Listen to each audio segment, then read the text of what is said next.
Across the U.S., the latest COVID surge is again straining hospitals and healthcare workers in cities big and small. Naomi Coles of our CBS affiliate WISC shows us the challenges confronting a rural healthcare facility in Monroe, Wisconsin.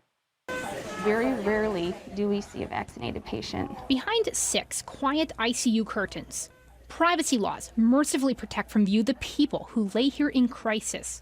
The people who stay here in crisis for days, weeks. These patients do not improve overnight. They do not improve over days. It's weeks and weeks and weeks at a time. If they make it out, it's not as frequent as we would like. They'll stay weeks more, months more in step-down facilities, living a new, harder life. So their bodies are very deconditioned because they've been in bed for weeks, if not months.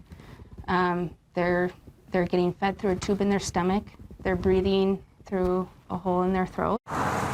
Monroe Hospital has 55 inpatient birth and ICU beds. Until recently, they avoided the surge larger hospitals experienced because they could send their patients to those larger hospitals. Now, those calls are coming the other way. We're probably fielding 6 to 10 calls every day from other hospitals wanting to transfer into us. A transfer they most often can't accept because, like everyone else, they're full. It's midday here in the emergency department. Right now, there's 2 patients waiting on hospital beds upstairs. It's anywhere from 36 to 48 hours to get it. Yeah, we bring down a hospital bed out of the penthouse and we get them as comfortable as we can. It's COVID cases driving the surge. We're seeing more patients than we've ever seen during the pandemic related to COVID.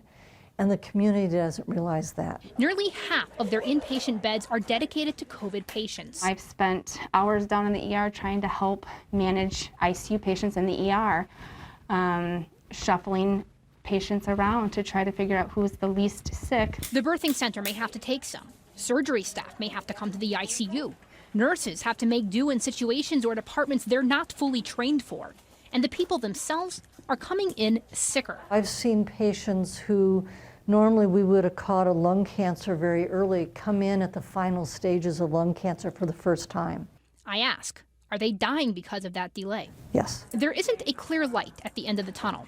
As upstairs in the ICU, COVID patients battle for breath, a reality that the medical world is begging the outside to reckon with. Prior to going on a ventilator, there's several of them that will just say, I wish I would have gotten my shot. I wish I would have gotten vaccinated. For CBS News, I'm Naomi Coles, Monroe, Wisconsin.